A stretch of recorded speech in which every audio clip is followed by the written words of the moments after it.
ये supreme court के retired जजों की सर्वे रिपोर्ट है। Shri Krishna report, Sachar committee report, कई रिपोर्टें हैं जो मुसलमानों के हालात ज़ार पर बनी हुई।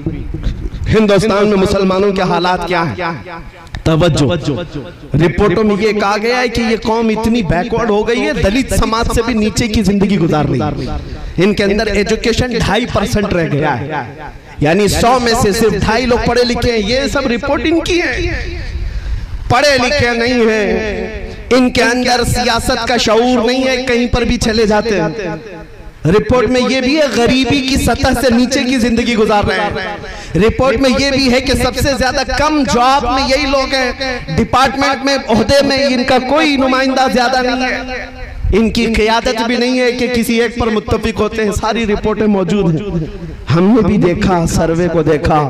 ये कौम इतनी कमजोर है, 14% है और टूटी बिखरी हुई है। एजुकेशन की कमी है, सियासत की कमी है, इक्तिदार में नहीं है, ओहदों में नहीं है, क़यादत मफकूद है। फिर दूसरी बात ये हमें फिक्र में लाती है, जब इतनी टूटी फूटी जमात है तो फिर आज हर इलेक्शन का मुद्दा मुसलमान ही क्यों बनता है और सारे टीवी चैनल हम पर ही भोंकते क्यों?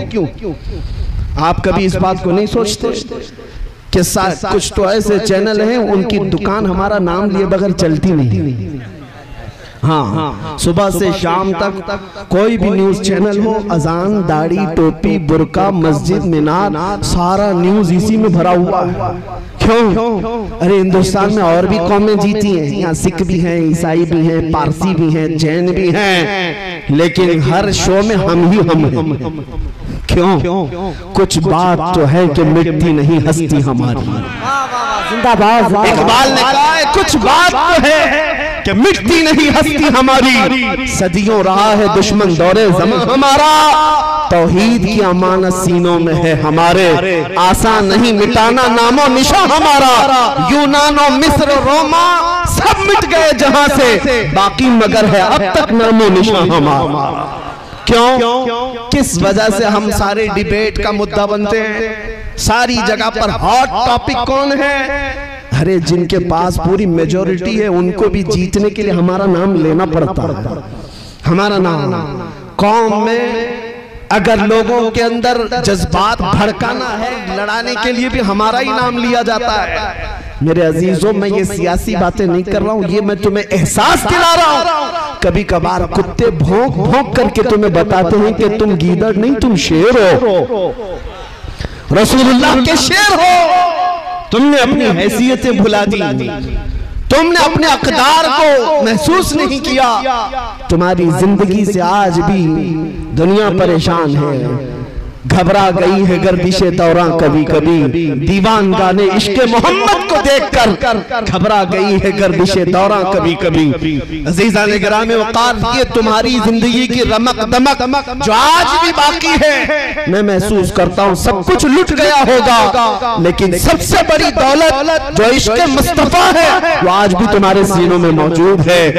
ये अगर है तुम्हारे पास तो दोबारा उठ खड़े होने में कोई दिक्कत नहीं है, हमारे जमा होने में कोई दिक्कत नहीं है। फिर से ये कौम जिंदा होगी, ताबिंदा होगी और हर जगह फिर परचम इस्लाम लहराएगी। हाँ, अगर दिल से मेरे मुस्तफा का नाम निकल गया तो फिर चलती फिरती लाशें हैं, इनसे कुछ होना नहीं है। याद रखो, हमारी जिंदगी में जो कुछ भी है वो मेरे मुस्तफा की बरकत से है।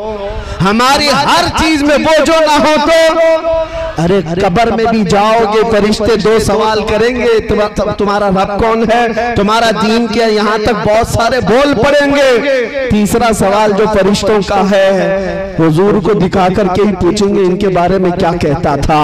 वो जो ना हो तो कब्र में भी तुम्हें वहां पर भी जरूरत है, और वहीं आकर के मुनाफिक फंस जाता है, उनको छोड़ा तो फिर तुम्हारी कब्र में भी खैरियत नहीं है। हश्र में चलो उठे, वहां तो हिसाब किताब का दिन है। आदम अलैहिस्सलाम से लेकर ईसा अलैहिस्सलाम तक कौम पूरी मखलूक फिरती रही, खलील व नजी मसीह व सफी, सभी से कहीं कहीं न बनी ये बेखबरी की खल्क फिरी, कहां से कहां तुम्हारे लिए फिर मखलूक कहां आई, मेरे मुस्तफा के पास आई। अब फिर मैं पूछता हूं ऐ सुन्नियों, मैदान महशर में भी वो जो ना हो तो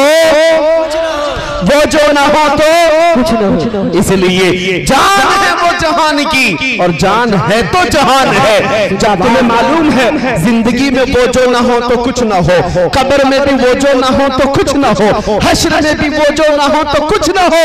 तुम्हें जब ये पता चल गया कि हर चीज की जड़ मेरे मुस्तफा की जात है, तो बरेली के इमाम जो 100 साल से तुम्हें पुकार रहे हैं उनकी बात सुन लो। आज ले उनकी पनाह, आज मदद मांग उनसे, आज ले उनकी पनाह, आज मदद मांग उनसे, कल मानेंगे कयामत में अगर मान गया।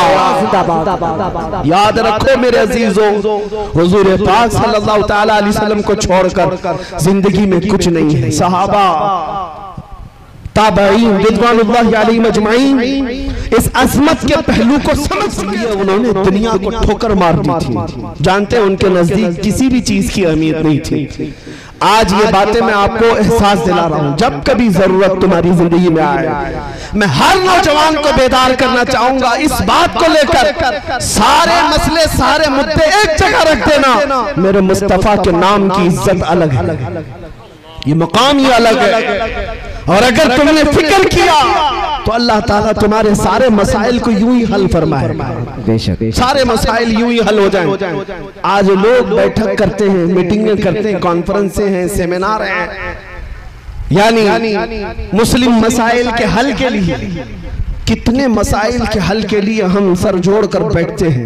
लेकिन मेरे अजीजों, एक मसले पर आप मुत्तफिक हो जाओ, सारे मसाइल का हल अल्लाह मुसब्बिबुल अस्बाब गैब से पैदा करेगा। वो एक मसले पर मुत्तफिक होना किस बात पर है कि मोहम्मद से वफातून है, कि मोहम्मद से वफातून है। तो हम तेरे हैं ये जहां चीज है क्या, लौह कलम तेरे, जिंदाबाद सारी कायनात तुम्हारी तरफ मोड़ दी जाएगी। उनके जो हम गुलाम थे खल्क के पेशवा रहे, उनसे फिरे जहां फिरा फिर आई कमी वकार में। सहाबा की बात मैं बताऊं, एक सहाबिया मैं जंग के मैदान में जाने से पहले अपने 1.5 साला बच्चे को लेकर आती है, हुजूर की बारगाह में अर्ज करती है, सारे मुजाहिदीन आपके साथ जा रहे, मेरा ये बच्चा भी आप कबूल फरमा लें। 1.5 साल का बच्चा जंग में क्या करेगा? उस खातून के जज्बात को कदर से देखो, हजारों सलाम उनकी इज्जत पर। वो खातून कहती है, या रसूल अल्लाह, इस बच्चे के अलावा मेरे घर में कोई नहीं, मेरा शौहर शहीद हो चुका, मेरे घर में और कोई नहीं। जब हर माँ अपने जवान को आपके साथ भेज रही है, मैं अपने बच्चे को घर में रखकर क्या करूँ? 1.5 साल का बच्चा ना क्या ये जंग करेगा?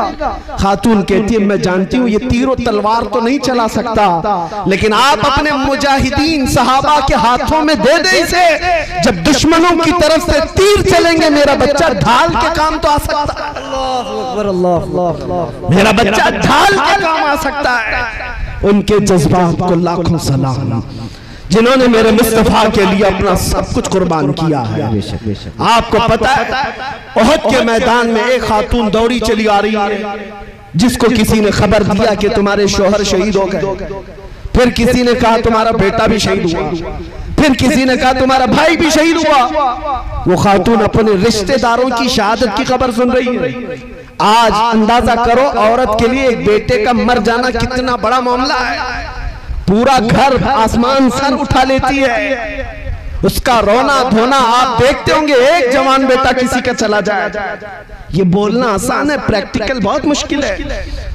एक खातून को जब ये कहा जा रहा है कि तेरा बेटा शहीद हुआ, तेरा भाई शहीद हुआ, तेरा शौहर शहीद हुआ, उस खातून का जवाब सुने, आने वाले से पूछती है, सारे लोग मेरे रिश्तों के इंतकाल की खबर दे रहे हो, जरा ये तो बताओ आमीना का लाल सलामत है या नहीं? जिंदाबाद जिंदाबाद, मुस्तफा करीम सलामत है या नहीं? आने वाले ने कहा, ऐ खातून अल्लाह के रसूल सलामत है। वो खातून अपना आंचल निकालती और कहती है, कुल्लु मुसीबतिन बादक चिललुन या रसूल अल्लाह, ऐ अल्लाह के रसूल अगर आप सलामत हैं तो हर मुसीबत आसान, हर मुसीबत छोटी है। ये सहाबा का जज्बा था। उन्होंने ज़ात मुस्तफ़ा और नाम मुस्तफ़ा के एहतराम में अपना सब कुछ लुटाया। आपको पता है उन्होंने न अपने माल की तरफ देखा है, न अपने औलाद की तरफ, न अपने घर बार की तरफ। हालांकि ऐसा नहीं है कि आपको कहा जाए कि तुम अपने घर बार सब छोड़ दो, तुम्हारे घर बार की फिक्र तुम्हारे लिए जरूरी है, लेकिन जब मेरे मुस्तफा करीम की जात का मामला है और फिर पूरी दुनिया एक तरफ हो, उस वक्त तुम्हारा इम्तिहान है, तुम किसका इंतखाब करते हो, तुम किसका इंतखाब करते हो।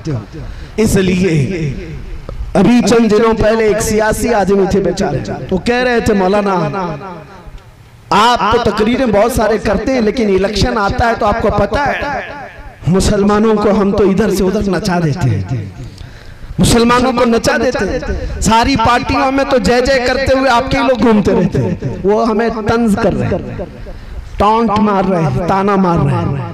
मैंने कहा हो सकता है आप 500 रुपये देते होंगे तो आपके पास भी जाते होंगे, फिर कोई दूसरी पार्टी वाला 1000 देता है तो उसके पास भी जाते होंगे, यही आप कह रहे हैं। कहा सब जगह पे ये झंडे ले ले करके जाते हैं और पैसा वसूल करते हैं। मैंने कहा होता होगा, मानता हूं मैं ये बात कि हमारे नौजवान या कोई भी जवान जाते होंगे इस पार्टी में उस पार्टी में पैसा लाते होंगे। मैंने कहा कान खोल करके सुनिए, मुझे ये यकीन है हमारे मुआशरे के मुत्तकी परहेजगार आदमी की बात नहीं करना, एक जाहिल से जाहिल लड़के को भी खड़ा कर देना मेरे साथ। सियासी आदमी से मैंने कहा आप भी अगर मेरी इस बात से इत्तेफाक रखते हैं तो मेरा साथ देंगे इंशाअल्लाह। उनसे मैंने यही कहा होता होगा 500 1000 में इधर उधर दर बदलू, लेकिन कभी ऐसा करो किसी मोहल्ले से एक आम जवान को लाकर खड़ा करो, जाहिल से जाहिल आदमी, तुम 1 करोड़ रुपए लेकर खड़े रहना, पार्टी की बात मत करना, पार्टी की बात मत करना। इस एक जाहिल जवान के सामने 1 करोड़ रुपए इधर रखो, एक तरफ गुंबद खजरा की तस्वीर रखो और फिर पूछो उससे कि तुझे ये चाहिए या ये चाहिए। मैं उनसे कहा मैं बगैर देखे, विजदान मेरा कहता है, यकीन मेरा कहता है, हिंदुस्तान के शुमाल से लेकर जुनूब तक, मशरिक से मगरिब तक हमारे मोहल्लों में जीने वाला एक आम बच्चा भी ये कहेगा ले जा तेरे 1 करोड़ की दौलत। मैं ठोकर मारता हूँ, अपना सब कुछ गुंबद खजरा कल भी था और आज भी है, मेरे नबी से मेरा रिश्ता कल भी था और आज